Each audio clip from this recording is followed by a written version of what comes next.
হইতে পারে অনেক ফাসিক ফুজ্জার, অনেক পাপী নাফরমানের জানাজা কেউ পড়াইতে পারে বেটা, হয়তো হইছে পড়াইছে আর কি, কিন্তু ইমাম সাহেবের কলিজার মধ্যে যে মায়া দরদ এটা ছিল না বেটা। জীবন ভোগ করা, জীবন তো একটা খোলা দস্তরখান দুনিয়া, এটা তো সবাই আল্লাহ ভোগ করতে দিছে, এটা তো আহামরি কিছু না রে আব্বা। দুনিয়া ভোগ করা কিছুই না। আপনারা শুধু ছেলেরা, বাবা তোমরাও কল্পনা করো, বাবা আপনারাও কল্পনা করো, দুনিয়া আল্লাহ একটা দস্তরখান বিছাইছে, মাটি এটা একটা দস্তরখান। আল্লাহ বলছে আমি একটা এমন দস্তরখান বিছাইছি, এই দুনিয়ার কোনো কিছু আমি আল্লাহর কাছে 2 পয়সার কোনো মূল্য নাই। যার মনে কয় তে খা, সেজদা দিছো খাও, সেজদা দেও না অসুবিধা নেই, ভাত খাও। ইমানদার খাও, বেঈমান কোনো অসুবিধা নাই খাও। আল্লাহ বলে বান্দা তুমি যদি তাকাইয়া দেখো, তুমি যেই দস্তরখান থেকে খাও, মাটি নামের জমিন নামের কুত্তাও ওই দস্তরখান থেকে খাও। কুত্তা কুত্তা শুকর দুনিয়া নামের এই দস্তরখান থেকে কুত্তাও খায়, শুকরও খায়, জানোয়ারও খায়। তো এটা তুমি বেশি আশ্চর্য কি দেখলে? এমন যদি হইতো শুধু আমি খাই না, তো একটা ফালতু একটা জিনিস। আল্লাহ নবী সাল্লাল্লাহু আলাইহি ওয়াসাল্লাম বলেছে একটা কান কাটা মরা ছাগলের সমান মূল্য আল্লাহর কাছে দুনিয়ার নাই। নবীজি বলছেন দুনিয়ার মূল্য আল্লাহর কাছে একটা মাছির ডানা পরিমাণও নাই। আল্লাহ বলছে কোরআনে, তোমরা যারা আল্লাহকে বাদ দিছো, তামাম দুনিয়াও যদি নিছো, তো মনে রাখো মাকড়সার ঘর বানাইছো। কি বানাইছো? মাকড়সার ঘর।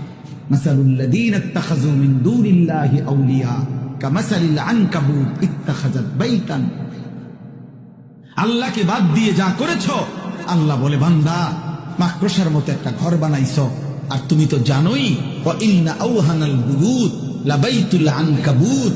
এই কায়নাতে, এই পৃথিবীতে তোমরা সবাই তো জানো বান্দা, সবচেয়ে দুর্বল ঘর মাকড়সার। মাকড়সা চেনেন না? ওই যে হাতির মতো, কিসের মতো?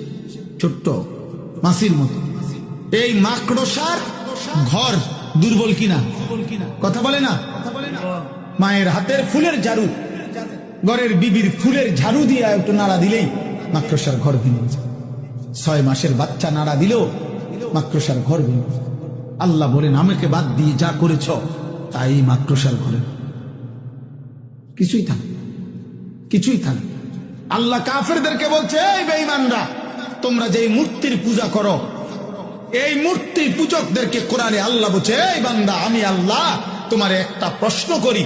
আল্লাহ বলছে আমি তোমার একটা কথা বলি, যে তোমাদের যে মূর্তি, সেই মূর্তিকে বলো, তোমরা তো তাকে অনেক শক্তিধর মনে করো দেবতাকে, তাহলে দেবতাকে বলো বিশাল কিছু লাগবে না, একটা ছোট্ট মাছি বানাই। কি বানাই দিতে? হ্যাঁ, মাছি, মাছি, একটা মাছি বানাই দিতে বলো, কোরআন শরীফে আছে। এরপরে আল্লাহ বলে আচ্ছা যদি বলো না, আমাদের দেবতা মাছিও বানাইতে পারতো না, পারে না, এর দুর্ক্ষমতা নাই, তো আল্লাহ বলেন, মালিক বলছে তাহলে হে মানুষ, তোমাদের দেবতাকে বলো যে মাছি বানানোর দরকার নাই, তার গায়ে যখন মাছি বসে এটার কিন্তু তাড়াই দিন।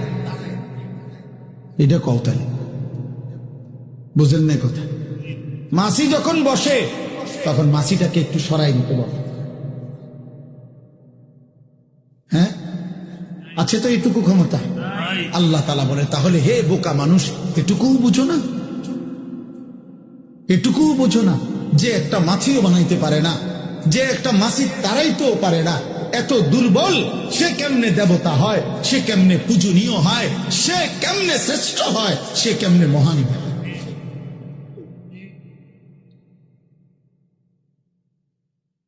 ইব্রাহিম আলাইহিস সালামের জন্য উনার আব্বা আজরকে বারবার এই কথাগুলো বলছে। ওই যে ওনারা বাবা মূর্তি পূজক ছিল না, ইয়া আবাতি লিমা তা'বুদু মা লা ইয়াসমাউ ওয়া লা ইউবসিরু ওয়া লা ইউগনি আনকা শাইআ। হে আমার আব্বা, আপনি কিসের পূজা করেন? মা লা ইয়াসমাউ, যেই মূর্তি কিছু শুনে না, ওয়া লা ইউবসিরু, কিছুই দেখে না, ওয়া লা ইউগনি আনকা শাইআ, কোন ন্যূনতম কারো কোনো উপকার করতে পারে না। তাহলে এটার পূজা কেন করবেন? অতএব আজকে এতটুকুই কথা। আমরা প্রত্যেকে ইনশাআল্লাহ চেষ্টা করব আল্লাহ তাআলা আখিরাত পরকাল আমাদের হায়াতের কদর করে ভাই কাজে লাগাইলো এই রাত, এই সময়, এই দিন, না লাগাইলো এই হায়াত। অতএব আমরা যেন প্রত্যেকে শুধু দুনিয়ার হিসাব মিলাইয়া সন্তুষ্ট না হই, বরং আখিরাতের ফিকির করি। আল্লাহ আমাদেরকে তৌফিক দান করে। এই আর 1 মিনিট শুধু আয়াতটার তর্জমা বলি, তাইলে এই কথাটাই আল্লাহ বলছে। আল্লাহ বলছে চারটি বদ অভ্যাস, মন্দ স্বভাব যার, আল্লাহ বলেন মনে রেখো তার ঠিকানা শুধুই জাহান্নাম। 1, ইন্নাল্লাযীনা লা ইয়ারজুনা লিকাআনা। 1, আল্লাহ বলে জীবন চলার পথে যারা আমি আল্লাহর সাক্ষাৎ জান্নাতের আশা করে না। 2, ওয়ারাদু বিল হায়াতিদ দুনিয়া।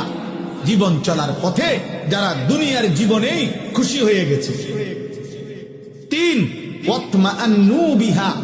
দুনিয়া যে জেদ্দুর অর্জন করছে, এই দুনিয়া কামাই কইরা যারা নিশ্চিন্ত হয়ে গেছে, আমার টার্গেট ফিল আপ, আমার ইচ্ছা পূর্ণ হয়ে গেছে। ওয়াল্লাযীনা হুম আন আয়াতিনা গাফিলুন। আল্লাহ বলে আর 4 নম্বরে যারা আমি আল্লাহর বিধান, আয়াত, আমার হুকুমের ব্যাপারে গাফিল হয়ে আছে, উলাইকা মাওয়াহুমুন নারু বিমা কানু ইয়াকসিবুন। আল্লাহ বলে তাদের ঠিকানা, তাদের সারা জীবনের এই দুনিয়ার যা করলো এর বিনিময়ে শুধুই জাহান্নাম। শুধুই কি? জাহান্নাম। শুধুই জাহান্নাম, শুধুই জাহান্নাম, শুধুই জাহান্নাম। আখিরাতে ফেরেশতা বলবে জাহান্নাম, এবার কবে আমার বিল্ডিংটা, কবে এটার কারণে তো আপনার জন্য জাহান্নাম, আমার কি আমার 10 শতক জমি, বলবে এই কারণেই তো, এই কারণেই তো ফেরেশতা বলবে জাহান্নাম, উনি বলবে দুনিয়ার হিসাব। আল্লাহ বলে না বান্দা, হবে না, হবে না বান্দা, হবে না। অতএব আমরা প্রত্যেকেই, ছেলেরা, বাবারা, নওজোয়ানরা, এই গভীর রাতে, কুয়াশাচ্ছন্ন রাতে, আমি আবারও বলছি, বাবাদেরকেও বলি, ছেলেদেরকেও বলি, মা বোনদেরকেও বলি, এই পৃথিবী এত স্বার্থপর, এখন কারো কথা কেউ মনে রাখে না।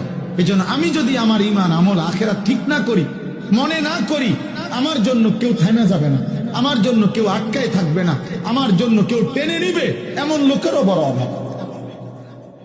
চারিপাশের এক একজনের এমনও আছে যে কারো 500 জন বন্ধু আছে, 100 জন বন্ধু আছে, কিন্তু একজন কোনদিন তাকে বলে নাই কিরে বাবা, কিরে বন্ধু, নামাজ পড়ছ না।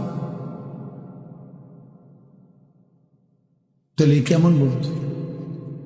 কেমন বন্ধু? 365 দিনে, খোদার 1 বছরে কোনদিন ফজরের নামাজ পড়ে নাই। ওমা, বহু বাবা মাও এমন আছে যারা একবার তারে জিজ্ঞাসাও নাই যে কিরে বাবা, তুমি মুসলমান, তুমি নামাজ পড়ো না কেন? বলে, কইলাম স্বার্থপর, সবাই ব্যস্ত, সবাই ব্যস্ত। এই জন্য আমি এই যে যেতটুকু আমরা শুনলাম, এতটুকুর ভিতরে আল্লাহ যেন আমাদের প্রত্যেককে আখিরাতের ফিকির দান, কবরের ভয় দান করে, জাহান্নামের ভয় দান করে। আল্লাহ তাআলা আজকের এই মুবারক মাহফিল আল্লাহ কবুল করে নেন, আমিন। সুবহানাল্লাহি ওয়া বিহামদিহি, সুবহানাকাল্লাহুম্মা ওয়া বিহামদিকা, আশহাদু আল্লা ইলাহা ইল্লা আনতা, আস্তাগফিরুকা ওয়া আতুবু ইলাইক।